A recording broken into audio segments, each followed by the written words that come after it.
سامعین ناظرین، ہم آپ کو مقامی آبادی کے ساتھ سیکھنے اور سکھانے کے کام کے طریقے بتا رہے تھے۔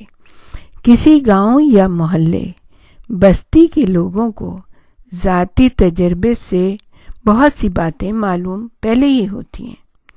انہیں صحیح اعداد و شمار شاید نہ پتہ ہوں، لیکن عام طور پر اس کی ضرورت بھی نہیں ہوتی۔ انہیں خود سے صرف یہ 2 سوال کرنے ہوتے ہیں: ہمارے حالات سے متعلق حقائق یعنی ضرورتیں، سماجی عوامل اور وسائل مل کر ہماری صحت اور تندرستی پر کیا اثر ڈالتے ہیں۔ یعنی کہ یہ تمام چیزیں، ہماری جو ضرورتیں ہیں، جو سماجی مسائل ہیں، ہمارے جو وسائل ہیں، انکم کے جو ذرائع ہیں، یا انکم جو ہے وہ اتنی نہیں ہے کہ ہم اپنے حالات کو درست کر سکیں، تو یہ تمام چیزیں ہماری صحت اور تندرستی پر کیا اثر ڈالتے ہیں۔ دوسرا پوائنٹ کیا ہے کہ ہم اپنی صحت اور تندرستی کو بہتر بنانے کے لیے ان حقائق کے ساتھ کیا عمل کر سکتے ہیں، یعنی کچھ حقائق کو بدل کر اور کچھ کو نئے سرے سے ترتیب دے کر ہم کوئی بہتر صورتحال نکال سکتے ہیں۔ علاقائی گروپوں میں ان سوالات کا جائزہ لینے کے عمل کو بعض اوقات علاقائی تجزیہ یا علاقائی تشخیص کہا جاتا ہے۔ یہ عمل بہتر طریقے سے کیا جائے تو نہ صرف مقامی آبادی کی تشخیص ہوتی ہے، بلکہ مقامی آبادی اپنا تجزیہ بھی کر لیتی ہے۔ علاقائی تشخیص سے کس کو فائدہ ہوتا ہے، یہ کویسچن ہے۔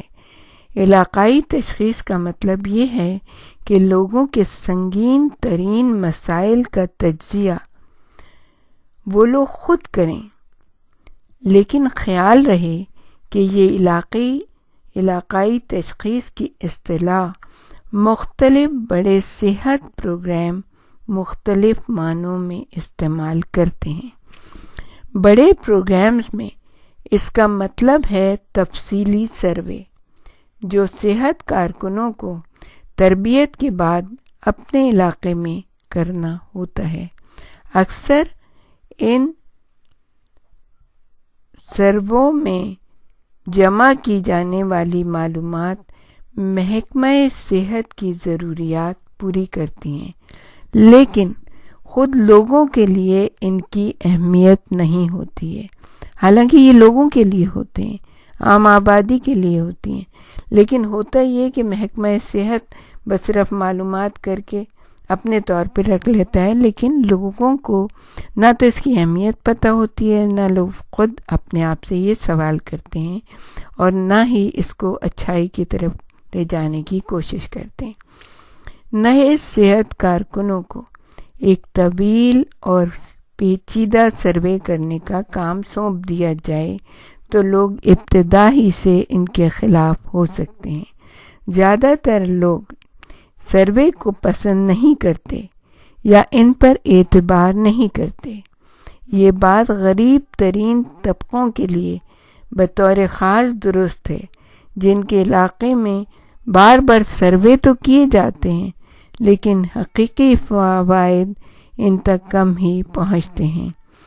تو جب بھی کوئی سروے ہوتا ہے، لوگ بڑی امیدیں لگا کے بیٹھ جاتے ہیں، لیکن بعد میں یہ ہوتا ہے کہ کوئی ان کی حالت کو بہتر بنانے کے لیے نہیں آتا ہے، تو اس لیے لوگ ان چیزوں سے بہت گھبراتے ہیں۔ تو ہمیشہ یاد رکھیے کہ ساتھ مل بیٹھ کے مسائل کو حل کرنے کی کوشش کی جائے۔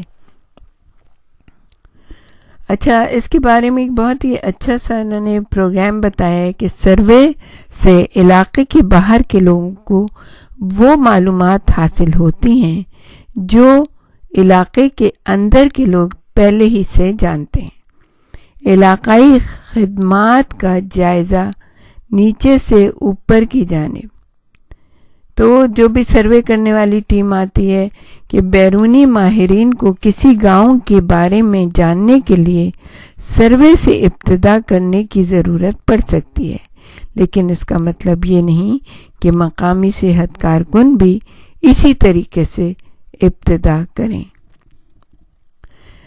ہم کہنا یہ چاہ رہے ہیں کہ اگر ہم لوگوں کو اپنے علاقے کی صحت سے متعلق سرگرمیوں میں حقیقتاً شریک کیا جائے تو آپ کو پتہ چلے گا کہ ہمارے پاس پہلے ہی سے بہت سارے حقائق اور معلومات موجود ہیں۔ علاقے کے لوگ آپ سے یہ کہہ سکتے ہیں، جنہیں حاصل کرنے کے لیے آپ کو اس قدر درد سر مول لینا پڑ رہا ہے، اور پھر بھی آپ اس کو حاصل نہیں کر پاتے کیونکہ ہم نے اہم ترین باتوں کو اپنے آپ تک محدود رکھنا سیکھ لیا ہے، یعنی کہ بہت ہی سیکریٹ رکھتے ہیں وہ اپنی باتوں کو۔ آپ سروے کریں گے بھی تو اوپری باتیں محکموں کو بتا دیں گے، لیکن جو حقیقی باتیں، جو اندرونی باتیں ہیں، وہ آپ کو نہیں پتہ چلیں گی۔ تو اس میں معلومات جمع کرنا کب مفید ہوتا ہے؟ اگرچہ تفصیلی علاقائی سروے سے آغاز کرنا اکثر غلط ہوتا ہے، تاہم بعض مواقع ایسے ہوتے ہیں کہ صحت کارکن اور اس کے علاقے کے لوگ مل جل کر مخصوص معلومات جمع کرنا چاہتے ہیں۔ مثال کے طور پر پہلا پوائنٹ یہ ہے کہ ممکن ہے کہ لوگ یہ جاننا چاہیں کہ اکثر بیشتر بچوں کا وزن کم کیوں ہوتا ہے۔ وہ ناقص غذائیت کا شکار ہیں اور اسی لیے ان کے بیمار پڑنے کا اندیشہ زیادہ ہوتا ہے۔ یہ بات صرف ڈسکشن سے ہی ایک دوسرے کو بتائی جا سکتی ہے۔ دوسرا پوائنٹ یہ کہ ہو سکتا ہے علاقے کے لوگ یہ معلوم کرنا چاہیں کیا ان کے گاؤں میں بوتل سے دودھ پینے والے بچوں کو ماں کا دودھ پینے والے بچوں کے مقابلے میں دستوں کی بیماری زیادہ ہوتی ہے۔ اب جو صحت کارکن جس کے علم میں یہ تمام چیزیں ہوں گی وہ لوگوں کو بتا سکتا ہے، اور اس کے بارے میں ہم ڈاکٹر صاحب سے 2-3 منٹ کے بعد بات کرنا چاہیں گے۔ ایک پوائنٹ اور ہے جو ہم آپ کو بتانا چاہیں گے۔ ممکن ہے وہ یہ معلوم کرنا چاہیں کہ کسی مخصوص سرگرمی سے کیا نتائج برآمد ہوتے ہیں۔ مثال کے طور پر کسی گاؤں میں ملیریا کی روک تھام کے لیے مہم چلائی جا سکتی ہے۔ مہم کے آغاز سے پہلے لوگ یہ جاننے کے لیے سروے کر سکتے ہیں کہ کتنے افراد کو بخار اور سردی کی شکایت ہوئی ہے۔ پھر جب تمام افراد نکاسی آپ کا نظام بہتر بنانے، مچھردانی میں سونے اور دیگر اقدامات میں حصہ لے چکیں تو ایک اور سروے کر کے دونوں سرووں کے نتائج کا مقابلہ کیا جا سکتا ہے۔